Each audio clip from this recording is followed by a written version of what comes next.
Also, Peter, we're getting a big update that apparently Magnus has made a huge blunder and Dubov has found a way to encash on it. So F5, yeah, F5 is the way. Well, I mean, when I see the pawn on h3, queen on e4, and rook e3, and then I somehow believe that this is looking very, very bad. But what's the point? Yeah, what's the point? Why? And the evaluation bar has dropped all the way down. So firstly, after f5, the big threat is queen g4 check. And I can just take on f5 with the queen, yeah, after gf5 and white's king is just too exposed. Queen g5 also, is actually some ideas like rook d6, rook e6, rook g6 is coming here. And first you have to fight. Yes, you have to, rook e6, rook g6 is a big idea. Yeah, that's the problem. But I mean, I don't understand Magnus. It felt to me like he did not sense any danger. It's very, very strange because he usually feels these things so well, and his sense of danger let him down in this game. And it's on the board. Gf5 had to be played, queen f5 played. Setu, we're probably going to see your idea of rook e6, rook g6. And does this mean that Daniil Dubov will make his comeback with the black pieces? That's what's going on here.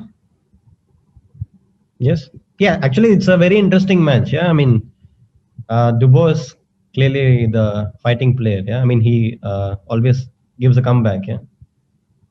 He's definitely the also, you know, let me mention that now I understand why Magnus tries to play always as dry as possible against Daniil. Yeah. Because when Magnus is not playing against Dubov, I don't feel that he is going deliberately so much for the end games. Yeah, he does it when it's necessary, but it's not like his main idea to get into some end game. But against Daniil, whenever I see any complications, he directly goes towards this slightly better end game and he squeezes it out and he gets perfect results. But in all these crazy games, Daniil is up to the task to pose big headaches for Magnus. Yeah, Peter, perhaps he should have listened to you, yeah? Not taking on c6 and then playing king g2, just stabilizing the position. Yeah, but I mean, you know, when you hit me with this queen g5, h5, I have to admit, you know, I started to feel some danger because I hope that with this queen c1, bishop f1, I will very easily, calmly make a draw, but queen g5, h5 was spicing it up.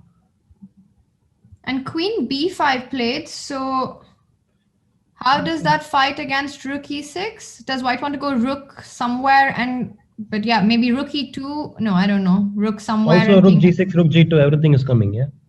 Yeah. White can try and run to e3? Can you? No, but then queen e6 and then I will pick up the queen on on b5 with queen e6 and queen e2 coming. So let's just see that line. Rook g6. White has to find a way to escape the mate anyway. So rook e2 and king e somewhere, e3. Oh, you just go queen e6 and pick up. No, queen e6, king d2. It's not over, right? You place the rook on e2, yeah? Yes. Yeah. So,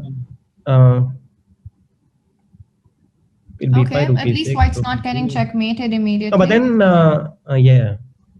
Yeah, maybe here. I have queen g5. Yeah, queen g5 wins on the spot, I think, if I'm not mistaken. You mean when? Queen g5. Rook e2. Yeah, here queen g5. Yeah. So king h3 loses to rook h6 mate. You can't take on h3, so you have to go king f2. Yeah, then still it's not. Show me the mate.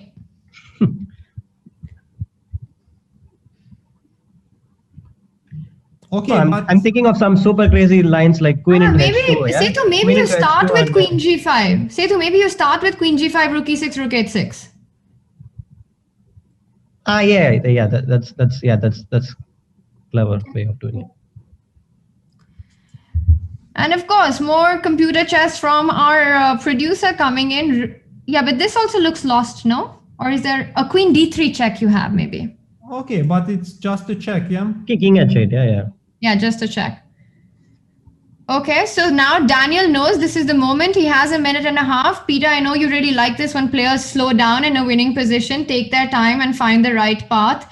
He's doing that. And while he does that, let's just show the line that's being mentioned to us. So rook e6 also wins with rook e2, rook g6 check.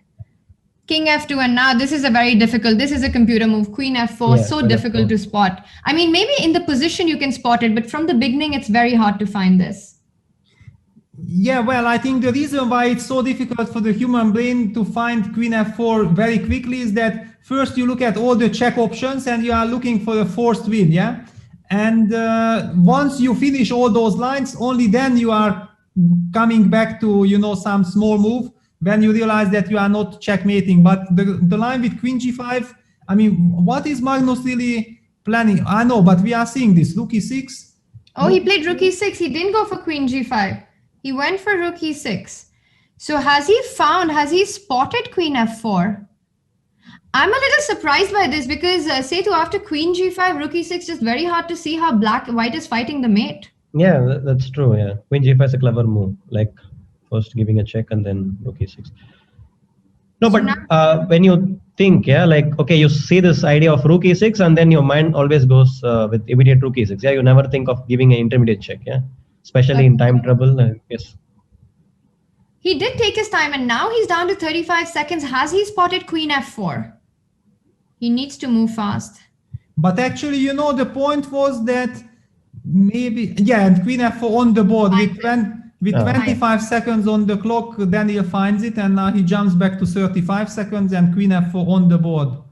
Peter, Daniil is such a beast in these positions. It's incredible. The way he plays, the moves he finds. I mean, just super impressive stuff. Yeah, and let's not forget, if he wins this game, and it seems like he's about to win, then he will be white in the very last game, and he's fighting to take the set. It's a big turnaround in the match. Yeah, winning with black against Magnus is an achievement. Yeah, kind of.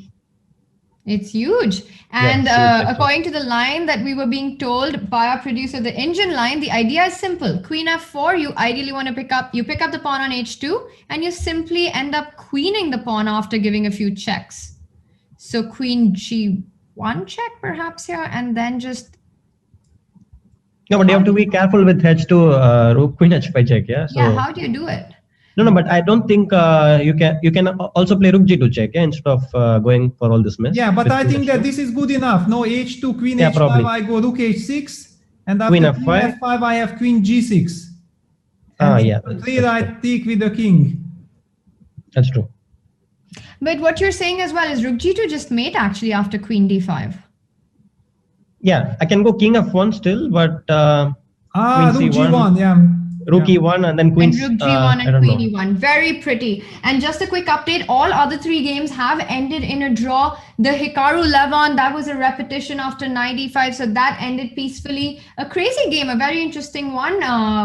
And then Yan and Raja also drew their game, so this is the only one that remains. And it looks like Daniil's about to make his big comeback in this set, winning with black, going into the last round with white. Big pressure on the world champion.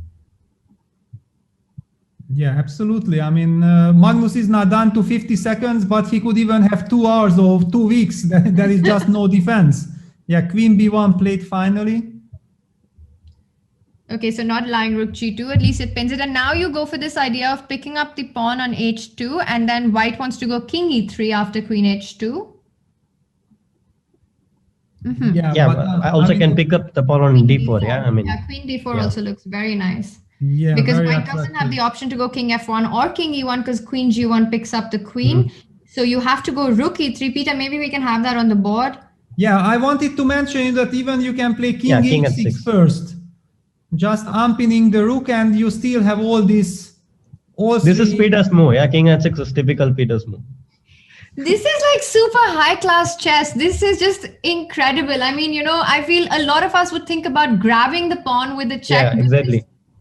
It's just so incredible to see this happen on the board in this position, to just make a simple move like king h6 with seconds on the clock.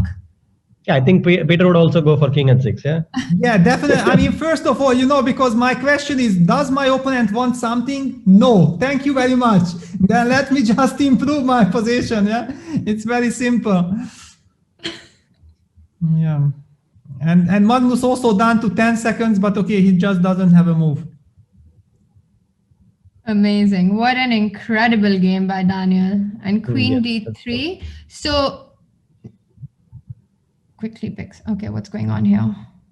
Yeah, well, Oh, now he can just even goes change rook the e6 rooks trades yeah, off. rook e6 Yeah. and take everything and then h2 and then he Trades queens. Yeah. everything, h2 queens. And with that, the world champion resigns. Daniil Dubov leveling the match.